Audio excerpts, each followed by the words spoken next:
అందరికీ నమస్కారం అండి. జయగురుదత్త ఎస్విఎస్ ఛానల్కి స్వాగతం సుస్వాగతం.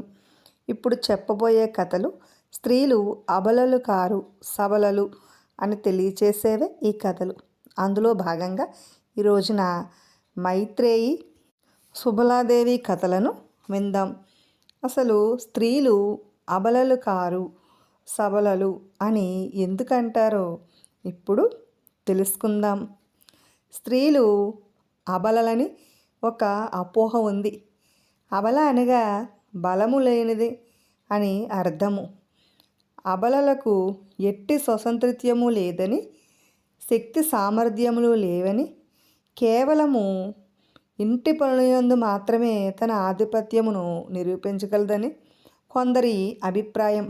ఇది చాలా పొరపాటు. అసలు పురుషుడు స్త్రీ అన్న పదములకు అర్థం ఏమిటో తెలుసుకోవాలి. భారతీయ సనాతన ధర్మ శాస్త్రముల యందు పురాణ ఇతిహాస్యముల్లో పురుష శబ్దము ఒక భగవంతునికే అన్వయించబడినది. సృష్టి అంతా ప్రకృతిపరమైన స్త్రీతత్వమే, అనగా సకార సూచకమైన సాత్విక గుణం, తకార సూచకమైన తమో గుణం, రకార సూచకమైన రజోగుణములు సమ్మిళిత తత్వము, త్రిగుణములతో కూడినది ప్రకృతి. ఇంతేకాదు, భారతీయుల శాస్త్ర మూలాలను సారం ప్రతి వ్యక్తిలోనూ అర్ధనారీశ్వర తత్వం ఉందని ఒక అభిప్రాయం. అందుకనే భార్యను అర్ధాంగి అంటారు. భర్తలో సగభాగము అని అర్థము. భార్యాభర్తలను దంపతులు అంటారు.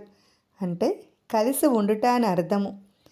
వీరిరువురిలోనూ ఎవరూ ఎక్కువ కాదు, తక్కువ కాదు. గృహస్థ ఆశ్రమ ధర్మ నిర్వహణలో, పురుషార్థములను సాధించుటలో ఇద్దరికీ సమాన బాధ్యతలు ఉన్నాయి. అందుకనే భార్యను సహధర్మచారిణి అన్నారు. గృహములో ఏ శుభ అశుభ కార్యాచరణ అందుకని, సత్కార్యాచరణ అందుకని పురుషుని ఒక్కనికి అధికారం అయితే లేదు, ఇద్దరూ కలిసి చేయాలి. శ్రీరామచంద్రుడు అశ్వమేధ యాగం చేయడానికి సంకల్పించిన సమయంలో సతి అనే సీతాదేవి అరణ్యంలో పతిచేత పరిత్యజించబడి ఉన్నది. అప్పుడు ఆ యాగ నిర్వహణకు భార్య అవసరమని బంగారు సీతను నిర్మించవలసి వచ్చింది. అలాగే బలిచక్రవర్తి వామనమూర్తికి 3 అడుగుల స్థలము దానం చేయవలసి వచ్చినప్పుడు అతని సతి కూడా ఆ కార్యక్రమంలో పాల్గొనవలసి వచ్చింది. సత్యహరిశ్చంద్రుడు విశ్వామిత్ర మహర్షికి తన రాజ్యమును ధారపోసినప్పుడు చంద్రమతి కూడా ఆ క్రతువులో భాగస్వామిగా ఉండినది. ఈ విధంగా గృహస్థ ఆశ్రమంలో ప్రతి ధర్మకార్యమును దంపతులు కలిసి చేయాలి. కేవలం పురుషులు సాధించలేని కార్యములను స్త్రీలు తమ యొక్క పాతివ్రత్య మహిమచే సాధించగలిగారు. తమ భక్తి ప్రపత్తులచే దైవానుగ్రహమును పొంది తమ పతులను సుతులను తమ వారిని రక్షించుకున్నారు. పురాణ ఇతిహాస్యముల్లో దంపతులను సంబోధించినప్పుడు పార్వతీ పరమేశ్వరులు, సీతారాములు, లక్ష్మీనారాయణులు అని అంటారు. అంతేకాదు, తల్లి తండ్రి గురువు దైవము అని అంటారు. స్త్రీకి ప్రథమ స్థానం ఉన్నదని మనము తెలుసుకోవాలి. ఇప్పుడిక మైత్రేయి యొక్క కథను తెలుసుకుందాం. యజ్ఞవల్కునికి 2 భార్యలు, కాత్యాయని, మైత్రేయి. ఇరువురిలో మైత్రేయి బ్రహ్మ జిజ్ఞాస కలది. ఇరువురు భార్యలతో గృహాస్తమం విధులను నిర్వర్తించాడు యజ్ఞవల్కుడు. లోకానికి అందించాల్సిన అలౌకిక పరిజ్ఞాన సంపదను గ్రంథస్థం చేశాడు మహర్షి. ఆ తర్వాత సన్యాసాశ్రమ స్వీకారం చేయదలచి తన సంపదను ఇరువురి భార్యలకు సమానంగా విభజించాలనుకున్నాడు. కాత్యాయని తన భాగాన్ని స్వీకరించడానికి సిద్ధపడింది. మైత్రేయి మాత్రం విముఖురాలైనది. భర్తతో ఇలా పలికింది: ఓ పూజనీయ, సముద్ర పరివృతమైన భూమి అంతయు నాకు ఇచ్చినను, పుష్కలముగా ధనమిచ్చినను వాటి వల్ల నేను మోక్షాన్ని పొందగలనా అని ప్రశ్నించింది. అప్పుడు యజ్ఞవల్కుడు ఈ విధంగా చెబుతున్నాడు. ఏమాత్రం సాధ్యం కాదు అన్నాడు యజ్ఞవల్కుడు. ధనం చేత భోగములను అనుభవించగలరు. జీవితము ఐహిక సుఖ సంపన్నమవుతుంది. అంతేకాని ఈ సంపద వల్ల మోక్షమైతే ప్రాప్తించదు అని అన్నాడు యజ్ఞవల్కుడు. మైత్రేయి స్థిరచిత్తముతో అమృతతత్వమునకు మోక్షానికి సాధనము కాని ఈ ధనముతో కర్మలతో నాకేమి పని? పూజ్యులకు తమరు అమృతతత్వ సాధనం ఏదో దానినే నాకు ఉపదేశించండి అని ప్రార్థించింది. అప్పుడు యజ్ఞవల్కుడు ఈ విధంగా చెబుతున్నాడు. ఓ మైత్రేయి, నీవు ఇదివరకు నాకు అనుకూలముగా ప్రియముగా మెలిగావు. ఇప్పుడు ఈ విత్తమును అంటే ఈ ధనమును నిరాకరించి అమృతతత్వ సాధనమును కోరి మరింత మనస్వినివి అయినావు. నా దగ్గర కూర్చో, మోక్ష మార్గాన్ని వివరిస్తాను.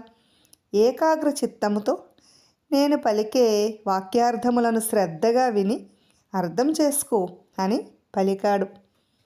మోక్ష సాధనమైన ఆత్మజ్ఞానోపదేశానికి పూర్వము వైరాగ్యం ఆవశ్యకం కనుక యజ్ఞవల్కుడు ప్రప్రథమంగా ఈ విధంగా వాక్రుచ్చాడు. ఓ మైత్రేయి, భార్యకు భర్త తన సుఖం కోసమే ప్రియమగుచున్నాడు, కానీ భర్త సుఖం కోసం కాదు. ఆ విధంగానే భర్తకు భార్య అతని సుఖం కోసమే ఇష్టమవుతుంది, కానీ భార్య సుఖం కోసం కాదు. అలాగే పుత్రులు ధనము సుఖ సాధనాలన్నీ తమ సుఖము కోసమే ఉపయోగపడేటప్పుడు మాత్రమే ఇష్టముగా ఉంటారు. అదేవిధంగా బ్రాహ్మణులు, క్షత్రియులు, లోకములు, దేవతలు, భూతములు అన్నీ తమకు ప్రీతి కలిగించినంత వరకు ప్రియంగా ఉంటాయి. ఆత్మప్రీతి కరములైన కాకుండా వాటి యందు ప్రేమ ఉండదు కనుక నిరతిశయ ప్రేమాస్పదనతత్వము ఉండడం చేతనే ఆత్మ పరమానంద స్వరూపుడు అని చెప్పబడింది. కనుక మోక్షమునను పొందడానికి ఆత్మ సాక్షాత్కరింప చేసుకోదగినవాడు. ఆత్మ సాక్షాత్కారం చేతనే మోక్షం లభిస్తుంది. అయితే ఆత్మజ్ఞానం పొందడానికి మొదట ఆచార్యముఖముగా వేదాంతవాక్య శ్రవణం చేయాలి. అంటే వేదాంతాన్ని వినాలి. తర్వాత శృతార్థాన్ని మననం చేసుకోవాలి. ఆ తర్వాత నిధిధ్యాసనం చేయాలి. అనగా ఏకాగ్ర మనసుతో నిశ్చింతగా ధ్యానం చేయాలి. ఆ తర్వాత ఆత్మ సాక్షాత్కరిస్తుంది. ఎప్పుడైతే ఆత్మదర్శనం కలుగుతుందో అప్పుడు ఈ జగత్తంతా ఎరుకపడుతుంది.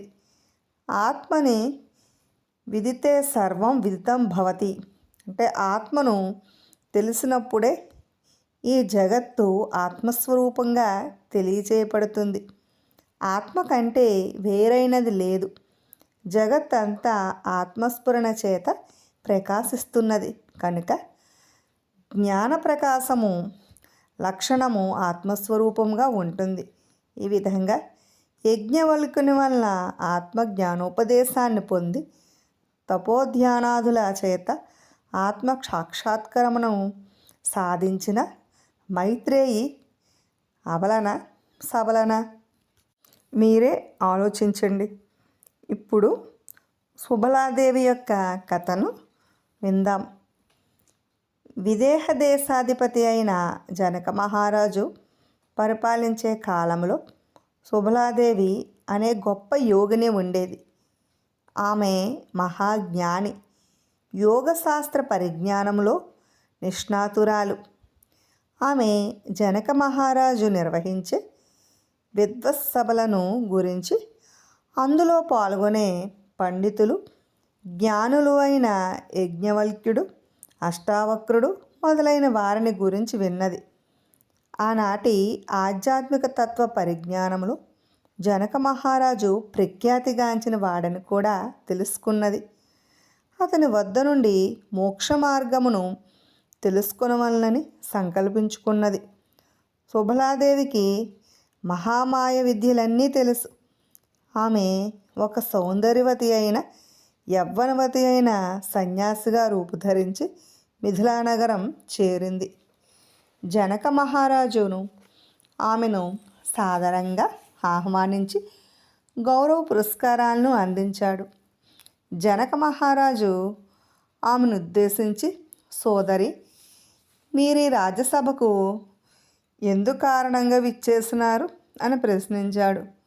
సౌందర్యవతి అయిన సుబలాదేవి మృదుమధుర కంఠస్వరంతో ఈ విధంగా సమాధానాన్ని ఇచ్చింది. మహారాజా, మీ అపార ఆధ్యాత్మిక తత్వ పరిజ్ఞానమును గూర్చి విని మీ వద్ద నుండి ఆత్మవిద్యను, ముక్తిక మార్గమును తెలుసుకోవాలని వచ్చాను. జనక మహారాజు ఆమె అందమైన రూపాన్ని వీక్షిస్తూ తనలో ఇలా అనుకున్నాడు. వయోవృద్ధులకే కలగని ముక్తికాంక్ష ఇటువంటి స్త్రీకెందుకు? రాజర్షి అయిన జనక మహారాజులో రజోగుణ ప్రవృత్తి తలెత్తింది. నాతో సన్నిహిత సంబంధం ఏర్పరుచుకోవడానికి మారువేషంలో వచ్చిన స్త్రీ అయి ఉండదు కదా అని అనుకుని ఈ విధంగా సంభాషించడం ప్రారంభించాడు. ఓ నారీమణి, ఇంత సౌందర్యవతివి, యవ్వనవతివి అయినని మీకు ఆత్మవిద్య పట్ల, ముక్తి పట్ల కాంక్ష ఎందుకు కలిగినదో నాకు అర్థమైతే కావటం లేదు. తగిన వరుణ్ణి వెదికి వివాహం చేసుకుంటే మీ సౌందర్యమునకు, వయసుకు సార్థకత చేకూరుతుంది అన్నాడు గంభీరంగా. జనకుడు ఈ విధంగా పలికేసరికి సుబలాదేవి అవాక్కయింది. అతని మాటలు ఆమెకు ఆశ్చర్యాన్ని, నిరుత్సాహాన్ని కలిగించాయి. కానీ ఆమె మనోనిగ్రహము, ఆత్మ సంయమనము కలది కాబట్టి ఆమె ఏమాత్రం చెల్లించక శాంతగంభీరంగా కొంతసేపు మౌనంగా ఉండిపోయింది. జనక మహారాజుకు ఆమె వైఖరి, స్థిమిత తత్వము అంతుపట్టలేదు. కొంతసేపటికి సుబలాదేవి ఇలా పలికింది. ఓ రాజా, మీకు తెలిసిన విషయాలను తెలుసుకుందామని వచ్చాను. కానీ మీరు నాతో జ్ఞానాన్ని పంచుకోవడానికి విముఖులుగా ఉన్నట్లు స్పష్టమైంది. నా జీవితకాలంలో నేను అతి శ్రద్ధతో నేర్చుకొనిన విషయాలను మీతో పంచుకోవడానికి ఇష్టపడుతున్నాను. ఆమె మాటలు జనకుని కలవరపరిచాయి. నవయవ్వనవతిగా ఉన్న ఆమె ఒక్క క్షణంలో చేతిలో కర్ర పెట్టుకుని వృద్ధ సన్యాసిగా మారటం అతన్ని ఆశ్చర్యచకితుణ్ణి చేసింది. సుబలాదేవి అతి శాంతంగా, నెమ్మదిగా, మృదుమధురంగా ఈ విధంగా మాట్లాడింది. మహారాజా, సుభాషితం 18 సుగుణాలతో కూడి ఉంటుంది. అర్థవంతంగా, మితంగా, హితంగా, సత్యంగా, అసభ్యరహితంగా, సరళంగా, సులభగ్రాహ్యంగా, నిశ్చయాత్మకంగా, ప్రయోజనాత్మకంగా, ఔచిత్యభరితంగా, ఆడంబరరహితంగా, దురవగాహనరహితంగా, సూత్రప్రాయంగా, పునరుక్తిరహితంగా, సందర్భోచితంగా, అనుభవైక వేద్యంగా, ద్వంద్వార్థరహితంగా, ప్రేమగా ఉండాలి.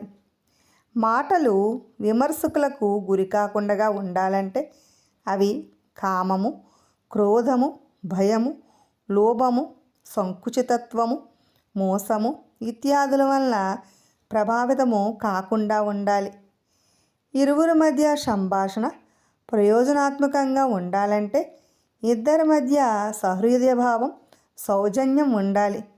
జనక మహారాజు ఆ వృద్ధ సన్యాసికి పాదాక్రాంతుడై తన ధూర్త సంభాషణకు క్షమాపణ వేడుకున్నాడు. సుభాషిత తత్వాన్ని బోధించి రాజర్షి అయిన జనక మహారాజును కూడా తన సంభాషణ చాతుర్యంతో ఆశ్చర్యచకితుణ్ణి చేసిన సుబలాదేవి అబలన సబలన మీరే చెప్పాలి.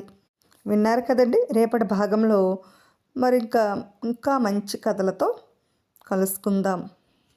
ఇటువంటి ఆసక్తికరమైన కథల కోసం, మరెన్నో తెలియని కథల కోసం, మరెన్నో ఆసక్తికరమైన విషయాల కోసం మా ఛానల్ని సబ్స్క్రైబ్ చేసుకోండి. Thanks for watching.